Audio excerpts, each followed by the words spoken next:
L'Église est d'une valeur et d'une importance immense pour Dieu et pour Christ. Elle est déclarée être sa plénitude. Toutes les plus grandes vertus de Christ, sa plénitude, sont pour l'Église, dans l'Église et par l'Église. Pour le confirmer, nous avons la déclaration de la parole de Dieu en ce qui la concerne, et nous avons l'histoire de l'Église dans sa continuation, sa persistance, sa survie même.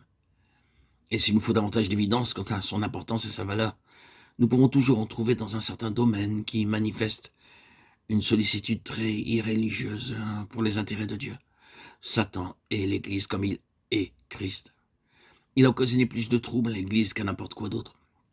À travers l'ère chrétienne, une minorité de croyants s'est attachée à mettre en pratique ces principes scripturaires de vie corporative. L'opposition la plus âpre et la plus implacable s'est abattue sur cette minorité, non pas de la part du monde, mais de la chrétienté, c'est-à-dire de ce système que les hommes appellent l'Église. Par cette puissante organisation, ils ont été tour à tour opprimés, présentés sous un faux jour, persécutés, injuriés, ridiculisés et ignorés. Mais leur persistance à travers les âges a apporté la preuve que ces principes pouvaient être mis en pratique et a démontré qu'une telle Église est bien la volonté de Dieu. Contre une telle vérité transcendante, touchant comme elle le fait la gloire de Dieu et la personne de Christ, il n'est pas surprenant que l'adversaire numéro 1 se dresse résolument avec toutes ses forces et que par ses ingénieux artifices, il se présente en opposition et en imitation. Effectivement, il y a une chose que Satan est autant que le Seigneur Jésus lui-même, c'est l'Église et toute véritable représentation de l'Église. J'aimerais dire plusieurs choses quant à la représentation de l'Église, sa nécessité, ses possibilités, sa nature. Une question se pose. Pourquoi l'Église? Je pense que la meilleure façon de répondre à cette question est de consulter les représentations, les diverses figures de l'Église, les noms différents qui lui sont donnés dans la parole de Dieu. Dans la parole, il y a peut-être 9 principaux noms ou illustrations d'Église.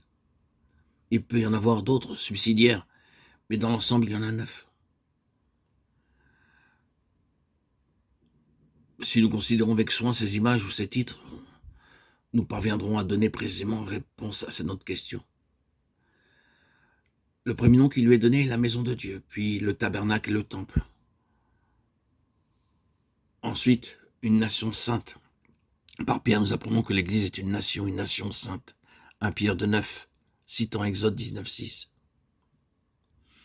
Le mot Église lui-même, comme nous le savons, se traduit du mot grec ecclésia, un mot très riche et complet qui fut approprié par Christ et les apôtres et employé pour décrire ce corps élu de toute éternité.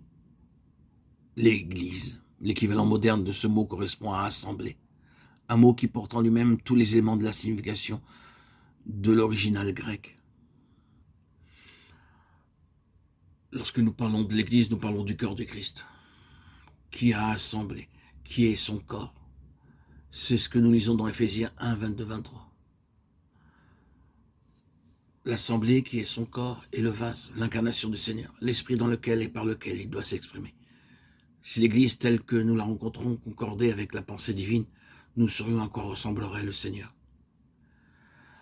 La 6e description se trouve encore dans la première épître de Pierre, une sacrificature royale, 1 Pierre 2,9.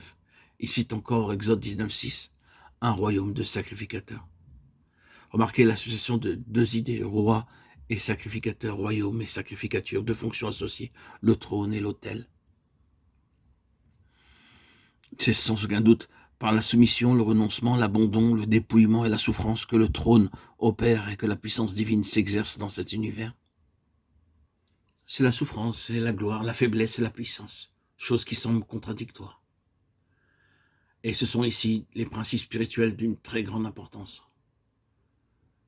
Prenez mon joug sur vous et apprenez de moi, car je suis débonnaire et humble de cœur, à Matthieu 11, 29. La 7e représentation de l'Église est un seul homme nouveau, Éphésiens 2, 14, Galates 3, 28. Le titre préféré utilisé par Jésus lui-même est le Fils de l'homme. Bien entendu, l'unité dont il est fait mention par Paul est le résultat de la disparition de l'entité de ceux qui composent cet homme nouveau. Il n'y a plus de juifs ni de gentils, en tant que nationalité différente, en tant que représentants de deux ordres humains. La 8e description est celle de l'épouse, la femme de l'agneau. Ici, nous devons faire appel à un grand nombre de passages des Écritures dans la Genèse, Matthieu, Marc, Éphésiens et l'Apocalypse. Les dernières paroles de l'ange à l'apôtre Jean furent « Viens, je te montrerai l'épouse, la femme de l'agneau » Apocalypse 21, 9. Il y a dans ce verset des termes presque synonymes et cependant pas tout à fait identiques quant à leur signification. Christ a aimé l'assemblée et s'est livré lui-même pour elle, Éphésiens 5, 25. La dernière représentation donnée à l'Église est celle de la cité. À la fin de l'Apocalypse, il nous est rappelé que l'ange, après avoir dit « Viens ici, je te montrerai l'épouse, la femme de l'agneau » Apocalypse 21, 9. Il enleva l'apôtre en esprit sur une grande et haute montagne, et il me montra la sainte cité, verset 10. Toutes ces appellations appartiennent à une seule entité. Elles représentent la même chose, considérées au travers de différents points de vue. Telles sont les présentations qui nous sont données de l'Église. Lorsqu'à la fin, l'œuvre sera terminée, prenons note que cela nous est présenté comme un fait établi. Présentement, nous pourrions très bien désespérer que cela puisse jamais être réalisé. Mais cette révélation prophétique nous a été donnée pour nous montrer exactement ce à quoi elle ressemblera à la fin. Peu importe comment sont les choses maintenant et les dénominations qu'on donne à l'Église, bien qu'il nous importe en effet de savoir comment elles sont, cependant, dans un autre sens, peu importe comment sont les choses et les dénominations qu'on leur donne, car nous voyons comment il en sera à la fin, afin que lui se présente à l'assemblée à lui-même glorieuse, une assemblée sainte, pure et sanctifiée, n'ayant ni tache, ni ride, ni rien de semblable, mais enfin, qu'elle fût sainte et irréprochable. Éphésiens 5, 27.